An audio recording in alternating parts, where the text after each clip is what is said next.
It is time. It is time to brew your best beer. Brought to you by Beer Grains Supply Company, BrewTubers Online Brewers Club, Brew UK, Panhead Brewery, Tanner Ritchie, Finney's Homebrew Emporium, Brig Selv, Hackney Brewery, Hashigo Sake, Mangrove Jacks, Sprig and Fern Tavern, Yakima Valley Hops.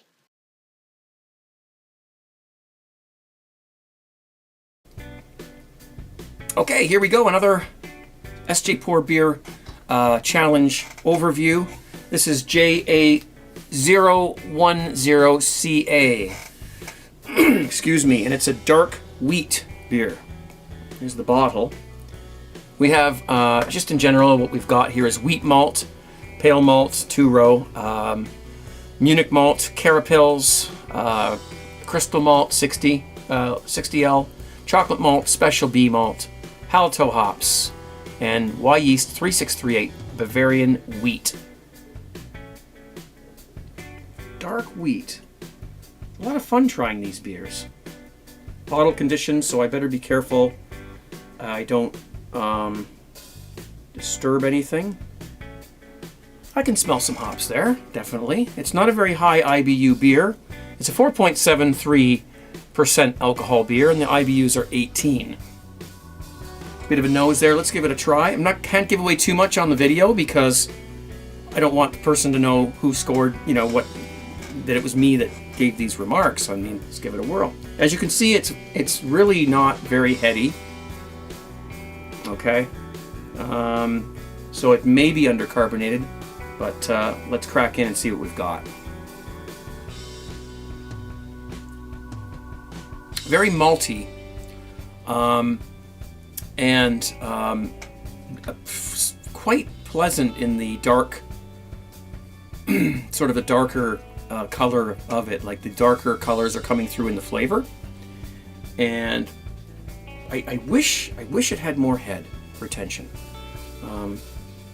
or head at all.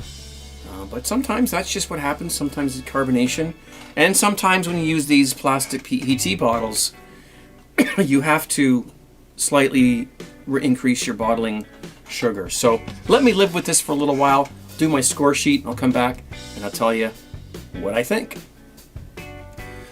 Okay, well, I've had a chance to live with this beer. Now, as you can see, unfortunately, it hasn't been able to maintain a head retention, and it is slightly undercarbonated. But because there's no actual beer style listed, maybe that's the way it's supposed to be. I don't know, but it tastes good. I think that this beer could use some tweaking. Definitely, there's a lot of malt flavor there, and there's no off flavors. It's not like infected or anything like that. I just think that it could probably use a little bump up in the head retention department, and maybe some more carbonation, and that would have brought. I think that would have brought the flavors up a notch with this beer.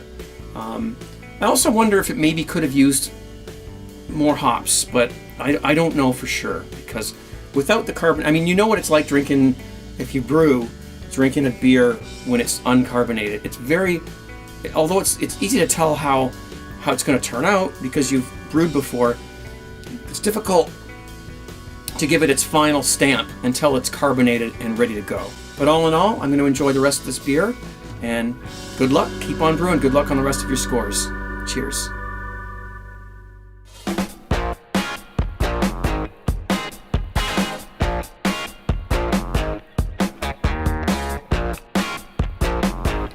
That's right, once again, it's time to do another sjporr beer sampling.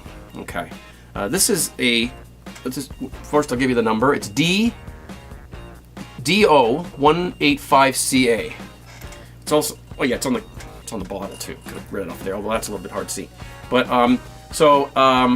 it's called the Big DIPA.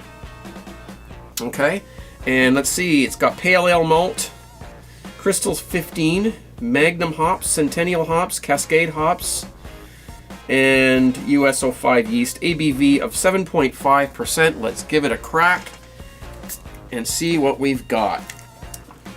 And let's go in with a little bit of an aggressive pour, perhaps. So far, it looks great. Now, it's not very clear. Of course, you know I don't care about that.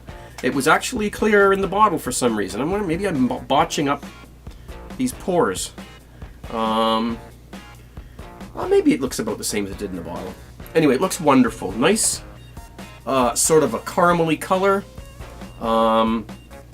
It's poured nicely. Has about a half finger head, but the head looks good. It looks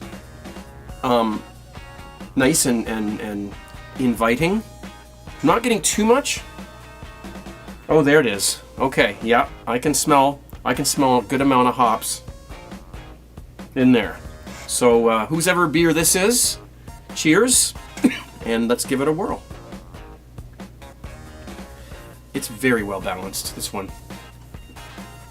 As I said, I don't want to say too much about it because I'm going to write it down in the score sheet. But very nice between the malt and the hops. Nothing sticks out really, really like nothing's poking out at you. It's a very excuse me, smooth beer.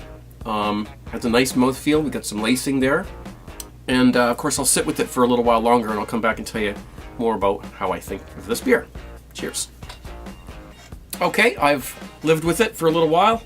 I gave it my scores, and again, without giving too much away, I will tell you that this beer is awesome.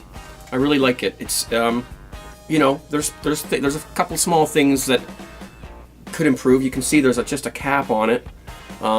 It pretty much stands up to the test of time. You can see it still has a cap on it.